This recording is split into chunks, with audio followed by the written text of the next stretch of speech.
Hello friends, welcome to kethana.vlogs.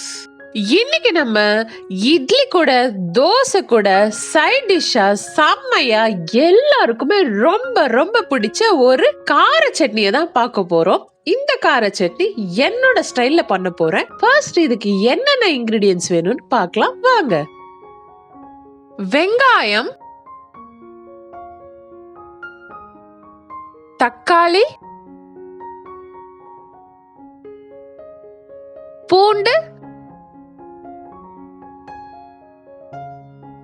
எண்ணெய், தாளிக்கிற பொருள்,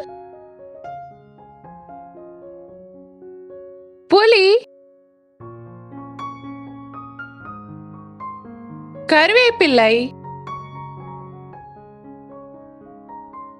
மிளகாய்த்தூள், உப்பு. இப்ப ப்ரொசீஜர் பார்க்கலாம் வாங்க. ஒரு மிக்ஸி ஜார்ல 3 பெரிய வெங்காயம் சின்ன சின்ன பீஸா கட் பண்ணது போட்டுக்கலாம். 3 பெரிய சைஸ் தக்காளி சின்ன சின்ன பீஸா கட் பண்ணதையும் அதுல போட்டுக்கலாம். 3 பல் பூண்டு குட்டி குட்டி பீஸா பண்ணி அதுல போட்டுக்கலாம். ஒரு கோலி குண்டு சைஸ் அளவுக்கு இருக்கிற புளியும் அதுல போட்டுக்கோங்க. உப்பு உங்க தேவைக்கேத்த அளவு அதுல போட்டுக்கோங்க. போட்டுட்டு இது எல்லாத்தையுமே மையா அரைச்சிக்கோங்க. இப்போ இதுல 1 டேபிள் ஸ்பூன் அளவுக்கு மிளகாய் தூள் போட்டுக்கோங்க. மிளகாய் தூள் போட்டு நல்லா அரைச்சிக்கோங்க. இப்போ ஸ்டவ் மேல ஒரு பேன் வச்சுக்கோங்க. அதுல 2 டேபிள் ஸ்பூன் நல்லெண்ணெய் ஊத்திக்கோங்க.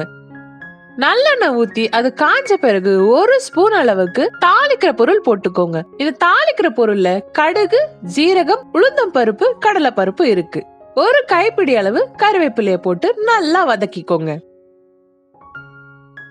இது நல்லா வதங்கின பிறகு நம்ம அரைச்சு வச்ச கார சட்னியை இதுல போட்டுக்கோங்க.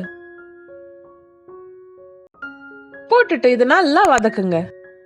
இது மீடியம் ஃப்ளேம்லயே வச்சு நல்லா வதக்கி விடுங்க. இது பச்சை வாசனை போய் நல்லா கொதி வரணும். இந்த டைம்ல இது மூடி போட்டு சிம்லயே வச்சிடுங்க.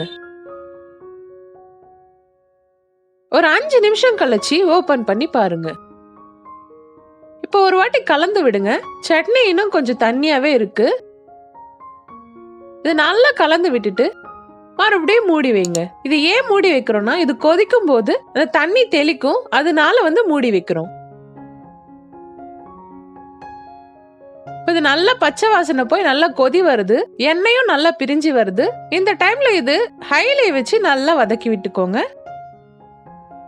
பாருங்க சட்னி நல்லா கிட்ட வந்துடுச்சு, எண்ணெயும் நல்லா பிரிஞ்சு வந்துடுச்சு பாருங்க. அவ்வளவுதான், நம்ம சட்னி ரெடியா இருக்கு. ஒரு சர்விங் பவுல்ல எடுத்துக்கலாம்.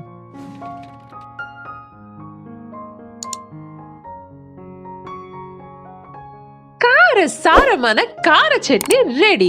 இது இட்லி கூட தோசை கூட பிரமாதமா இருக்கும். மறக்காம நீங்களும் ட்ரை பண்ணி எப்படி இருக்குன்னு கமெண்ட்ல சொல்லுங்க. அப்படியே நம்ம சேனலுக்கு சப்ஸ்கிரைப் பண்ணாம இருக்கிறவங்க மறக்காம சப்ஸ்கிரைப் பண்ணி பக்கத்துல இருக்கிற பெல் பட்டனையும் பிரஸ் பண்ணிடுங்க. தேங்க்ஸ் ஃபார் வாட்சிங். மறக்காம என் சேனலுக்கு சப்ஸ்கிரைப் பண்ணுங்க.